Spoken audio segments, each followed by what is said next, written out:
It is looking really Melbourne-y, wintry outside, but we are going to do an episode outside today. Today we're going to talk a little bit about composition. Composition and framing is the cornerstone to any great image. That's why it's an important tool to learn about and learn the rules about in order to break them and tell your story in a more effective way. There are heaps of rules that have been tried and tested since the start of cinema and photography. We're not really going to go into things like that, the rule of thirds, the golden ratio, all of that stuff. There's hundreds of videos already out there about that. Rather, we're going to go in and talk about how you can use composition and framing to tell your story and get a feeling across to your audience, therefore creating a better image. We're going to talk about things like your lens choice, perspective, leading lines, use of negative space, and use of a frame within a frame. I kind of touched on some of these topics in my camera tips video, but this is more of an expansion on top of that. So let's hope that that rain holds out and let's go to the park. Again. Hey Lila, wanna go for a walk? Do you wanna go for a walk? You wanna go for a walk?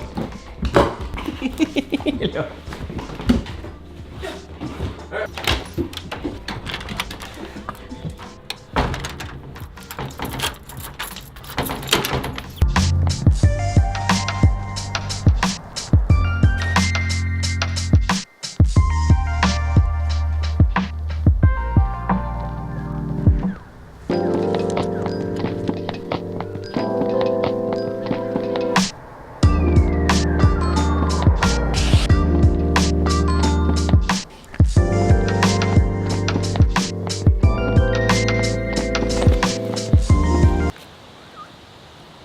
The first one I want to talk about is frame within a frame. This is by far one of my most favourite methods.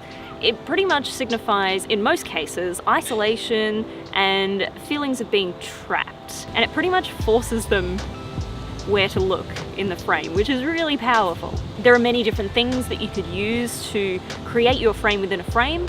In most cases, people use door frames and windows, but you can also use anything within your surroundings. So trees, branches, things like that, as well as people even, as seen in this beautiful rendition of The Graduate. We seriously couldn't think of another scene where somebody else is used to create the frame around the character.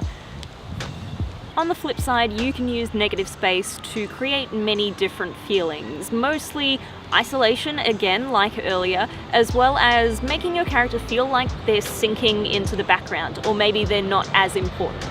It also creates an uneasy feeling within your audience. If you've seen that trend growing lately of short-sighting, I'm sure you'll understand what I mean. Typically, when you're framing, positioning your character when they're talking, or generally in any aspect, is they will have space ahead of them. Usually it's 1/3 of the frame behind them and then 2/3 of the frame ahead of them all the way that they're looking. Short-sighting is giving no talking space to your character, effectively offsetting the frame to make it look like they're pushed up right against it. This sort of framing can signify that both characters aren't seeing eye to eye necessarily, or they're just having a hard time communicating. It can also be used in horror films because, let's face it, if there's a big blank space on the screen and a character looking off this way, you're gonna think that something's gonna pop up behind them. Well, at least I know I feel that way. And this sort of thing leads on to perspective. Perspective and leading lines make for a more three-dimensional image. Leading lines is where things in the background or objects within your frame start to point towards your character or your point of focus. And perspective is the creation of, or the illusion of, a foreground, a midground, and a background. This creates interest and depth in your frame. You can even use this in conjunction with things like the rule of thirds or negative space to have even greater effect. Another type of perspective is actually flat perspective, which is pretty much what we're doing right now, where the character is center frame and there's even space either side, very symmetrical. You see this a lot in Wes Anderson's work, and actually in early cinema because it was more theatre-esque. This flat perspective is really important for vlogging because I'm talking directly to you. If I was situated on either of the thirds lines, it wouldn't really have as much impact. Composition also has a lot to do with lens choices. Not only does your lens choice affect whether you are shooting a wide or a close-up, but it also affects the focus of your frame. Using a wider lens can create an image where your character kind of gets lost in the background. To change this and make them the point of focus, you can use a tighter lens, therefore compressing the background, changing the depth of field, and allowing the audience's eyes to be focused just on your character. Here's a little example of lens compression. As you can see, it's the same framing, but the background is now more compressed and therefore much more out of focus, drawing attention to the subject. Combine this with the rule of thirds action, and you've got yourself a cracking image.